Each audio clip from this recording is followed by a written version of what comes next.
Non seulement il y avait quelque chose de plus en Christ, mais il existait aussi pour lui un monde différent, un monde avec d'autres ressources qu'il pouvait obtenir, un monde avec d'autres connaissances à sa disposition, un tout autre monde de relations, des relations divines, avec le Père, avec l'Esprit, oui, et avec d'autres intelligences, des intelligences célestes, un autre monde de communion. Quel grand univers il introduisait par sa vie ici-bas. Malgré ses vicissitudes, ses difficultés, les contestations, l'adversité, quand il était seul, sans personne pour l'aider. Même ceux qui voulaient chercher à l'aider n'étaient d'aucun secours. Il était seul, ici-bas, sans les ressources de ce monde. Il avait un autre monde sur lequel s'appuyer, un autre monde de ressources merveilleuses. Qu'est-ce donc que ce monde incorruptible? C'est ce qui donne la réelle valeur à notre vie ici-bas, son véritable sens.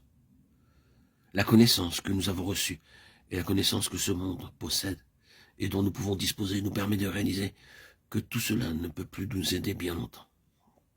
Avons-nous quelque chose au-delà de tout ce domaine palpable? Avons-nous un domaine de connaissance qui va au-delà de toute la connaissance de ce monde? Et bien plus grand que la connaissance que nous avons pu acquérir, même au plus haut degré. Quand nous aurons épuisé les choses d'ici-bas, alors seulement nous commencerons avec les ressources célestes.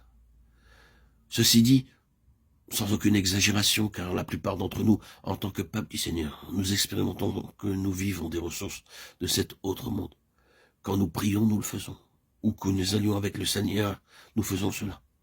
Nous tirons des ressources d'un royaume qui est bien plus grand que celui-ci. Oh, combien réel cela doit être pour nous et dans notre conscience. Je suis parvenu à la fin de mes ressources. Je suis sur la touche.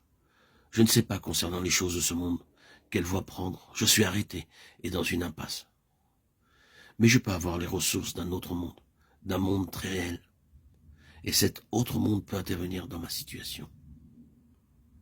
Et c'est quand nous vivons dans ce ciel hors de notre sagesse que les choses manifesteront leur caractère éternel. Et que dans cette vie viendra ce qui est impérissable.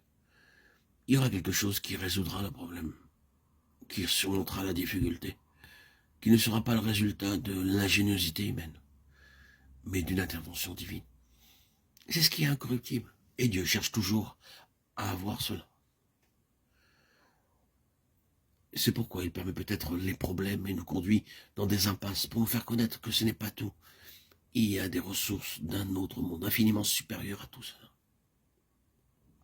Il existe un monde différent, un monde avec d'autres ressources, avec d'autres connaissances, un autre monde de relations, des relations divines,